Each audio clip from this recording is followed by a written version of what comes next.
ಸ್ನೇಹಿತರೆ ನಮಸ್ತೆ. ನೀತಿ ಮೀಡಿಯಾಗೆ ಪ್ರೀತಿಯ ಸ್ವಾಗತ.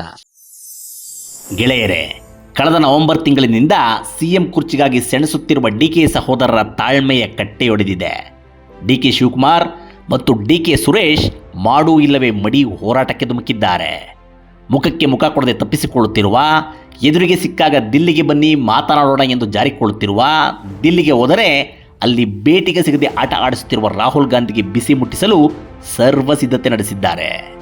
ನೀವು ನಂಬಲೇಬೇಕು, ರಾಮನಗರ ಬಳಿಯ ರೆಸಾರ್ಟ್ಗಳು, ರಹಸ್ಯ ತಾಣಗಳಲ್ಲಿ ಮಿಡ್ ನೈಟ್ ಸಭೆಗಳು ನಡೆಯುತ್ತಿವೆ. ನಡುರಾತ್ರಿಗಳಲ್ಲಿ ಉತ್ತರ ಕರ್ನಾಟಕದ ಶಾಸಕರ ಕಾರುಗಳು ಗುಪ್ತವಾಗಿ ಬೆಂಗಳೂರಿನಿಂದ ರಾಮನಗರ ದಿಕ್ಕಿಗೆ ಬರತೊಡಗಿವೆ. ಎಲ್ಲವೂ ಸಸ್ಪೆನ್ಸ್.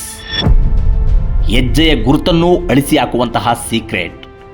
ಸಿಎಂ ಸಿದ್ದರಾಮಯ್ಯನವರ ಗುಪ್ತಚರ ಪಡೆಯ ಅಂದಾಜಿಗೆ ನಿಲುಕದ ಕಾರ್ಯಚಟುವಟಿಕೆಗಳು ನಡೆಯುತ್ತಿವೆ. ಈ ಸಲ ಅಣ್ಣನ ಪರ ಮತ್ತೆ ಅಖಾಡಕ್ಕಿಳಿದಿರುವುದು ಫೈರ್ ಬ್ರ್ಯಾಂಡ್ ಡಿಕೆ ಸುರೇಶ್. ಸ್ವಂತ ಅಡ್ಡದಲ್ಲೇ ಕುಳಿತು ಈ ಸಲ ಆಪರೇಷನ್ ಆರಂಭಿಸಿರುವ ಡಿಕೆ ಸುರೇಶ್ ಸದ್ದಿಲ್ಲದೆ ಮಹಾಸ್ಫೋಟವೊಂದಕ್ಕೆ ಅಖಾಡ ಅಣಿಗೊಳಿಸುತ್ತಿದ್ದಾರೆ.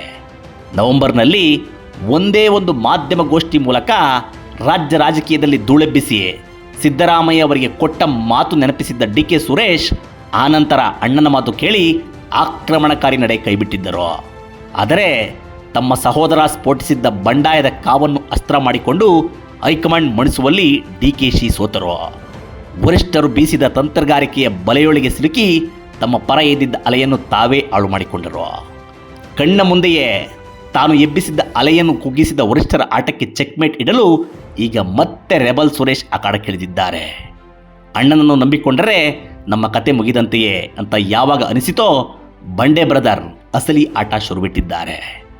ಅತ್ತ ರಾಹುಲ್ ಗಾಂಧಿ, ಇತ್ತ ಸಿದ್ದರಾಮಯ್ಯ ಅವರಿಗೆ ನೇರ ಡಿಚ್ಚಿ ಹೊಡೆದು ಡಿಕೆ ಸುರೇಶ್ ಆರಂಭಿಸಿರುವ ಡೇರಿಂಗ್ ಆಪರೇಷನ್ ಏನು?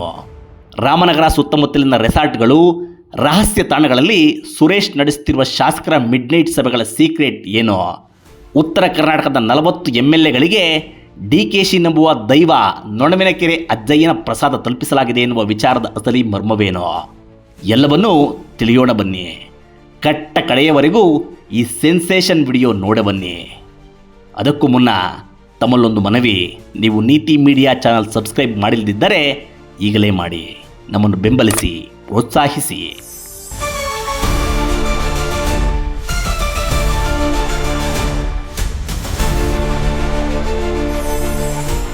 ಸ್ನೇಹಿತರೆ, ಸಿದ್ದರಾಮಯ್ಯ ಬಡಪೆಟ್ಟಿಗೆ ಬಗ್ಗುವವರಲ್ಲ, ಕುರ್ಚಿ ಬಿಟ್ಟುಕೊಡುವವರು ಅಲ್ಲ ಎಂಬುದು ಜಗತ್ತಿಗೆ ಗೊತ್ತಿರುವ ಸತ್ಯ. ಹೈಕಮಾಂಡ್ ರಾಹುಲ್ ಗಾಂಧಿ ಮನಸ್ಸಿನಲ್ಲಿ ಸಿದ್ದು ಬದಲಿಸುವ ಯೋಚನೆ ಮೊಳೆತಿದೆ ಎಂಬ ಸಣ್ಣ ಸೂಚನೆ ಸಿಕ್ಕರೂ ಸತೀಶ್ ಜಾರಕಿಹೊಳಿಯಂಥವರು 40-50 ಶಾಸಕರೊಂದಿಗೆ ರೆಸಾರ್ಟ್ ರಾಜಕೀಯ ಆರಂಭಿಸಲು ಸರ್ವಸನ್ನದ್ಧರಾಗಿದ್ದಾರೆ. ದಲಿತ ಸಿಎಂ ಕೂಗು ಎಬ್ಬಿಸಿ ಡಿಕೆ ಕಟ್ಟಿಹಾಕಲು ಟ್ರಯಲ್ ಅಂಡ್ ಎರರ್ ನಡೆದಿದೆ ಎಂಬುದು ಕೂಡ ಎಲ್ಲರಿಗೂ ತಿಳಿದ ವಿಚಾರವೇ.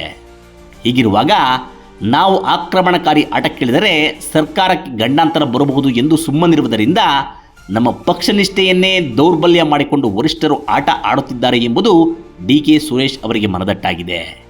ಇದಕ್ಕಾಗಿಯೇ ಅವರೀಗ ಇಂತಹ ಸರ್ಕಾರ ಇದ್ದರೆಷ್ಟು ಹೋದರೆಷ್ಟು ಎಂಬ ಮನಸ್ಥಿತಿಗೆ ಬಂದಿದ್ದಾರೆ. ನಮ್ಮ ತಾಳ್ಮೆಯ ಕಟ್ಟೆಯೊಡೆದರೆ ದೇಶದಲ್ಲೇ ಕಾಂಗ್ರೆಸ್ ಪಕ್ಷ ಉಳಿಯೋದು ಕಷ್ಟ.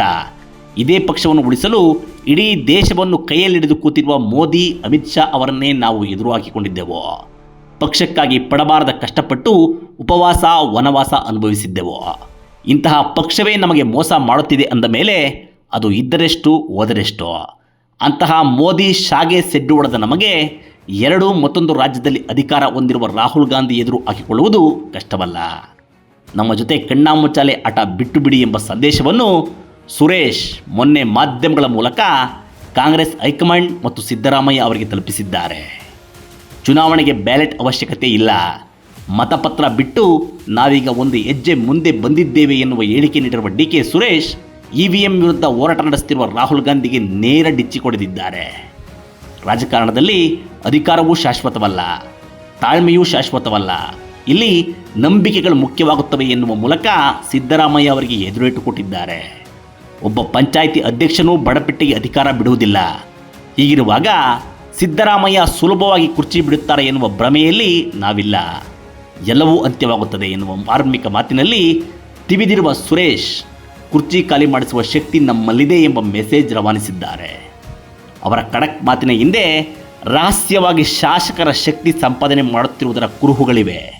ಹೌದು, ಬಜೆಟ್ ನಂತರ ಅಧಿಕಾರ ಹಸ್ತಾಂತರ ನಡೆಯದಿದ್ದರೆ ಗ್ರೇಟರ್ ಬೆಂಗಳೂರು ಚುನಾವಣೆ, ಪಂಚಾಯಿತಿ ಎಲೆಕ್ಷನ್ಗಳು, ಪಂಚರಾಜ್ಯ ಚುನಾವಣೆಗಳು ಹೀಗೆ ಅಡೆತಡೆಗಳು ಹೆಚ್ಚು ಎಂಬುದನ್ನು ಮನಗಂಡಿರುವ ಸುರೇಶ್ ಈಗ 2ನೇ ಸಲ ಖುದ್ದು ಅಖಾಡಕ್ಕಿಳಿದು ಆಪರೇಷನ್ ಆರಂಭಿಸಿದ್ದಾರೆ.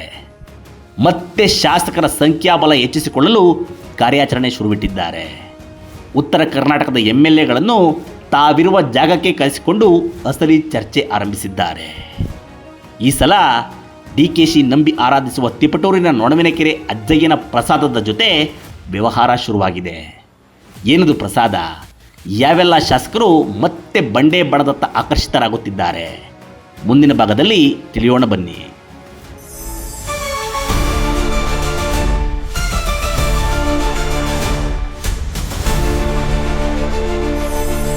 ಮಿತ್ರರೇ, ಯಾರು ಏನೇ ಹೇಳಿದರೂ DCM DK ಶಿವಕುಮಾರ್ ಬಣದಲ್ಲಿ 25ಕ್ಕೂ ಹೆಚ್ಚು ಶಾಸಕರಿರುವುದು ನಿಜ.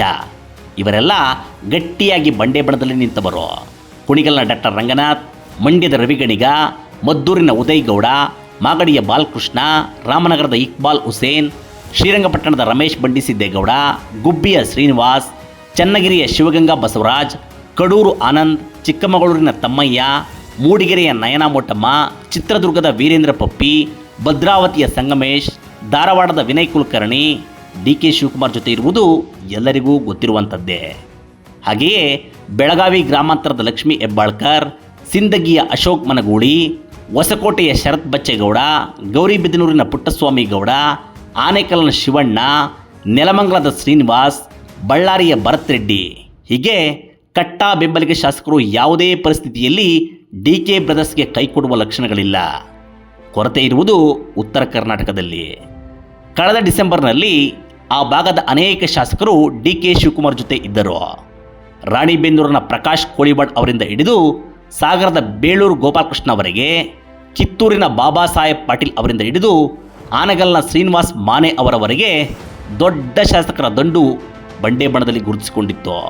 ಇದು ಬಹಿರಂಗವಾಗುತ್ತಲೇ ಅಖಾಡಕ್ಕಿಳಿದಿದ್ದ CM ಸಿದ್ದರಾಮಯ್ಯ ಬೇಳೂರು ಗೋಪಾಲಕೃಷ್ಣ ಅಂತವರನ್ನು ವಿಧಾನಸೌಧದ ತಲೆಬಾಗಿಲಿನಲ್ಲೇ ತಡವಿಕೊಂಡು ಅಧಿಕಾರ ಶಾಶ್ವತವಲ್ಲ, ಏನಾಗುತ್ತದೋ ಆಗಲಿ ಎಂದು ನಿಷ್ಠೂರವಾಗಿ ಮಾತನಾಡುವ ಮೂಲಕ ಅವರನ್ನು ಮೆತ್ತಗೆ ಮಾಡಿದ್ದರು. ಸಿದ್ದರಾಮಯ್ಯ ಪುತ್ರ ಡಾಕ್ಟರ್ ಯತೀಂದ್ರ ಅಂತೂ ಉತ್ತರ ಕರ್ನಾಟಕದ ಪ್ರವಾಸವನ್ನೇ ಕೈಗೊಂಡು DK ಬಣ ಸೇರಿದ ಶಾಸಕರನ್ನು ಸಂಪರ್ಕಿಸಿ ತಟಸ್ಥಗೊಳಿಸಿದ್ದರು. ಧಾರವಾಡದ ಪ್ರಸಾದ್ ಅಬ್ಬಯ್ಯ ಅಂತವರ ಮನೆಗೆ ಹೋಗಿ ಮನವೊಲಿಸಿದ್ದರು. ಅಲ್ಲದೆ ಸಿದ್ದರಾಮಯ್ಯ ಅಧಿಕಾರದಲ್ಲಿ ಅಬಾಧಿತವಾಗಿ ಮುಂದುವರಿಯುತ್ತಾರೆ ಎನ್ನುವ ಸಾಧ್ಯತೆಗಳು ಗೋಚರಿಸಿದ್ದರಿಂದ DK ಗುಂಪು ಸೇರಿದ ಶಾಸಕರು ಮರಳಿ CM ಗೂಡು ಸೇರಿದ್ದರು. ಆದರೀಗ ಮತ್ತೆ ಗೇಮ್ ಚೇಂಜ್ ಆಗಿದೆ. ಉತ್ತರ ಕರ್ನಾಟಕದ ಅನೇಕ ಶಾಸಕರು ಬೆಂಗಳೂರಿನಿಂದ ನಡುರಾತ್ರಿಗಳಲ್ಲಿ ರಾಮನಗರ ಬಳಿಯ ರೆಸಾರ್ಟ್, ಅಜ್ಞಾತ ಸ್ಥಳಗಳಿಗೆ ತೆರಳಿ ರಹಸ್ಯವಾಗಿ DK ಸುರೇಶ್ ಭೇಟಿಯಾಗುತ್ತಿದ್ದಾರೆ. ಬೆಂಗಳೂರಿನ ಗುಪ್ತ ತಾಣಗಳಲ್ಲೂ ಬಂಡೆ ಬ್ರದರ್ ರಾತ್ರಿ ಕಾರ್ಯಾಚರಣೆ ನಡೆಸಿ ಶಾಸಕರೊಂದಿಗೆ 1-to-1 ಸಭೆಗಳನ್ನು ನಡೆಸುತ್ತಿದ್ದಾರೆ. ಅನೇಕ ಭರವಸೆಗಳನ್ನು ಅವರಿಗೆ ನೀಡಲಾಗುತ್ತಿದೆ. ರಾಜಕೀಯ ನಿಂತ ನೀರಲ್ಲ, ಅದು ಇವತ್ತಿಗೆ ಅಂತ್ಯವಾಗುವುದಿಲ್ಲ. ದೂರದ ಆಲೋಚನೆ ಮಾಡಿ ನಮ್ಮ ಜೊತೆ ನಿಲ್ಲಿ. ನಿಮ್ಮ ರಾಜಕೀಯ ಭವಿಷ್ಯವನ್ನು ಉಜ್ವಲಗೊಳಿಸುತ್ತೇವೆ. ನಾವು ಎಂಥ ಪರಿಸ್ಥಿತಿಯಲ್ಲೂ ನಂಬಿದವರ ಕೈ ಬಿಡುವುದಿಲ್ಲ ಎಂದು ಮನವೊಲಿಸಲಾಗುತ್ತಿದೆ. ನೊಣವಿನಕೆರೆ ಅಜ್ಜಯ್ಯನ ಅಪ್ಪಣೆ ಇಲ್ಲದೆ ಯಾವ ಕೆಲಸವನ್ನೂ ಮಾಡದ DK ಸಹೋದರರು ಅದೇ ಅಜ್ಜಯ್ಯನ ಆಶೀರ್ವಾದ ಪಡೆದು ಈ ಸಲ ಬಿಗ್ ಆಪರೇಷನ್ಗೆ ಕೈ ಇಟ್ಟಿದ್ದಾರೆ. ಆ ದೈವದ ಪ್ರಸಾದದ ಜೊತೆಗೆ ಸಂಪನ್ಮೂಲ ಶಕ್ತಿಯ ಮಾತುಕತೆಯಾಗುತ್ತಿದೆ ಎನ್ನುತ್ತವೆ ಖಚಿತ ಮೂಲಗಳು. ತಮ್ಮ ಪರ ಸದ್ಭಾವನೆ ಹೊಂದಿರುವ ಕಲ್ಯಾಣ ಕರ್ನಾಟಕ, ಮುಂಬೈ ಕರ್ನಾಟಕದ 40ಕ್ಕೂ ಹೆಚ್ಚು ಶಾಸಕರನ್ನು ರೌಂಡ್ ಅಪ್ ಮಾಡಿಕೊಂಡು ಕಾರ್ಯಾಚರಣೆ ನಡೆಸಲಾಗುತ್ತಿದೆ. ಕೊಟ್ಟ ಮಾತಿನಂತೆ ನಡೆಯದ ನಾಯಕರ ಎದುರು ಶಕ್ತಿ ಪ್ರದರ್ಶನ ಮಾಡಿ ಕ್ಷಿಪ್ರ ಕ್ರಾಂತಿ ಮಾಡಲು ಸಿದ್ಧತೆ ನಡೆದಿದೆ. ಅಣ್ಣನನ್ನು ಸುಮ್ಮನಿರಿಸಿ ಆಕ್ರಮಣಕಾರಿ ಆಟ ಆಡಲು DK ಸುರೇಶ್ ಸಜ್ಜಾಗಿದ್ದಾರೆ. ಮುಂದೆ ಏನು ಕಾದಿದೆಯೋ ರಾಜ್ಯ ರಾಜಕೀಯ ಪರದೆ ಮೇಲೆ ನೋಡೋಣ. ಇದು ಈ ಹೊತ್ತಿನ ವಿಶೇಷ. ಮತ್ತೊಂದು ವಿಡಿಯೋ ಜೊತೆ ಸಿಗೋಣ. ನಮಸ್ಕಾರ.